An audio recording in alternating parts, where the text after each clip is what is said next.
I had a best friend named Ben.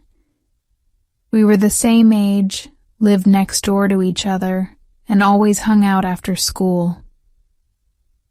One day, we were playing in my garden when his mom called him inside. I could hear them talking, and it sounded like an argument. A few minutes later, Ben came back looking upset, and I immediately felt something was wrong. "Sorry, Nora, but I have bad news," Ben said. "I'm moving away. I wanted to tell you earlier, but I just couldn't." "What, really? Why? Where are you moving to?" I asked. "My dad got a new job in another town 3 hours away." "When are you leaving?" "This Saturday." Ben sniffled, trying not to cry. "Oh, don't be sad. We'll figure out a way to stay in touch," I said, giving him a hug. I felt awful knowing my best friend was leaving. I wasn't really close to anyone else at school, so the idea of making new friends didn't excite me. I knew I'd miss him a lot. That weekend, I watched as the moving vans were packed up with Ben's family's stuff. When they finally drove away, I waved until their car disappeared down the street. The next few weeks were hard. School breaks felt boring, and playing after school just wasn't the same without Ben. Then, as if things couldn't get any worse, my dad had a huge financial loss in his business. I started noticing the stress at home. My parents were arguing all the time, mostly about money. Mom seemed really impatient, and no matter how hard Dad tried to fix things, it just didn't work. A few months later, Mom left us. Even though things were tough, Dad did everything he could to make me happy. We didn't have much money, so we had to sell some of our things and shop at thrift stores. On Saturdays, we'd go to the city center together, and Dad would always try to find something I'd like. "Look at this jacket, Nora," Dad said one day, holding up a jacket with sparkly rhinestones. "You love rhinestones." "It's pretty, Daddy," I said, smiling at him.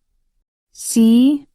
I told you we'd find something good," he said, grinning back. Since I was a good student, I decided to apply for a scholarship at school. Luckily, I got it. That took a huge weight off Dad's shoulders. The only catch was that I had to keep my grades perfect to keep the scholarship. But I was determined to make Dad proud. When I was in 10th grade, something amazing happened. Ben and his family moved back to town. I didn't even know at first because they had moved into a huge mansion in a different neighborhood. One morning I got to school and there he was, Ben. My heart was racing. It had been almost 3 years since I'd last seen him. I felt so happy, and I could see he was excited too. He ran toward me with the biggest smile and gave me a huge hug. "Nora! Oh my God, you haven't changed a bit," he said, grinning. "But you have," I laughed. "You're so tall now." Ben ended up in my class again, and it didn't take long for us to start hanging out all the time. We had so much to catch up on. He told me all about his life in the big city, and I told him about everything my dad and I had been through since he left. Ben looked sad and even offered to help, but I told him not to worry. I was just happy to have my best friend back. But then, something annoying happened. Ben started getting attention from Ruby. And let me tell you, Ruby was the worst. She acted like she was the queen of the school just because her mom was the mayor. She was rude, mean, and so full of herself. I tried to stay away from her as much as possible. To make things worse, Ben and Ruby started dating. I couldn't believe it. Suddenly, I didn't see Ben as much anymore, and when I did, Ruby was always there. I couldn't stand her, but for Ben's sake, I tried to be nice. She pretended to be nice too, but it was fake, and we both knew it. A few weeks later, Ben invited me to his birthday party at his new house. When I got there, I was blown away. The house was stunning, way bigger and fancier than the one they used to live in. As I wandered around, I spotted Ben and Ruby dancing super close together. Seeing them like that made me feel so jealous. I couldn't take it, so I went out to the garden to get some fresh air. After a little while, I decided to head back inside. Just as I was walking back, I saw Ruby and her friends coming outside. I panicked and quickly hid behind a plant. I didn't want them to see me. "You really scored yourself a hot boyfriend this time, Ruby," one of her friends said with a smirk. "Totally," Ruby giggled. "He's completely obsessed with me and always buys me gifts. It's like so easy." "That's perfect," another girl chimed in. "But there's one little problem," Ruby added, lowering her voice. "His pathetic beggar friend. I can't stand her. Honestly, Ben only hangs out with her out of pity. She's basically living off his charity."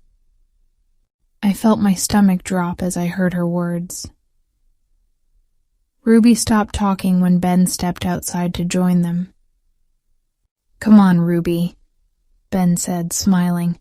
"Your favorite song's playing. Let's go back to the dance floor."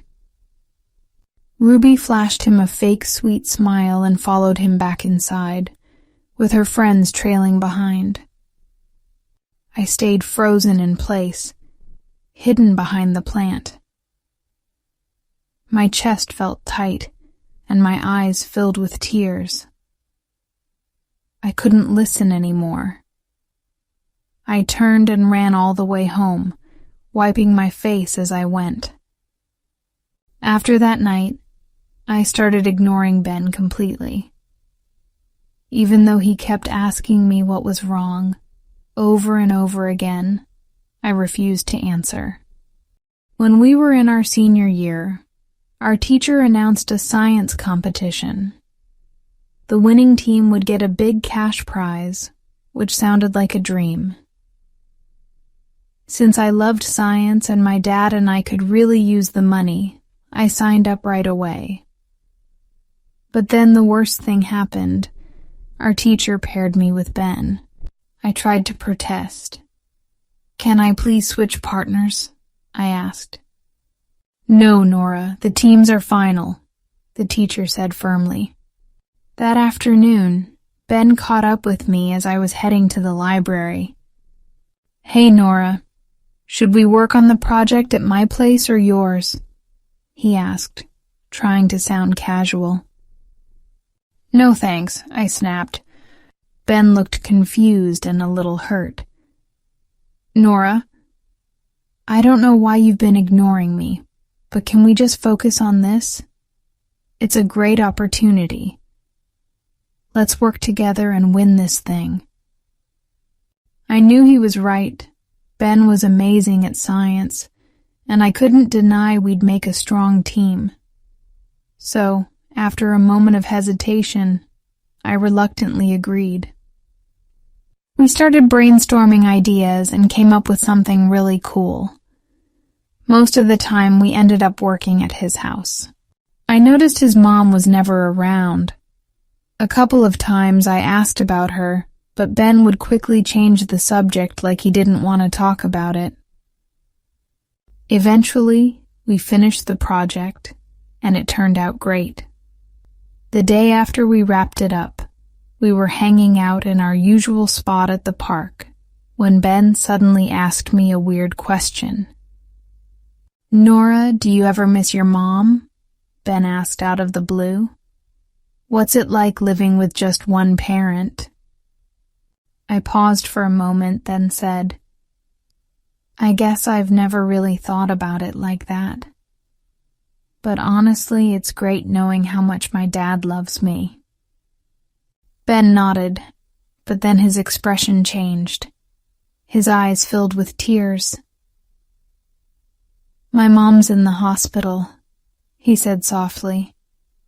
"The doctors say there's barely any hope she'll get better. I'm scared, Nora. I'm really scared." His voice broke, and he started sobbing. My heart ached for him. "I'm so sorry, Ben," I said, wrapping my arms around him in a hug. "Thanks, Nora," he said, wiping his tears. "I need to go visit her soon."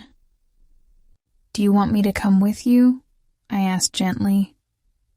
"Yeah, that would be nice," he said, managing a small smile. Then he hesitated for a second and asked, "But Nora, why were you ignoring me before?" I took a deep breath, trying to find the right words. "Well, it's because Ruby, your girlfriend, said some awful things about me," I started. "She called me your miserable beggar friend, said you only pity me, and that I'm basically living off your charity. I couldn't believe you'd think that about me. I was so angry and hurt." Ben's eyes widened in shock. "Oh my God. Ruby twisted everything I said," he exclaimed, sitting up straight and grabbing my hand. "What I actually said was that I wanted to help you, not because I pitied you, but because I care about you." "Wait, really?" I asked, my voice softening. "So, I wasn't just some charity case to you?" "Of course not," Ben said firmly. "Actually, I broke up with Ruby. I realized I love you, Nora, and no Ruby could ever change that."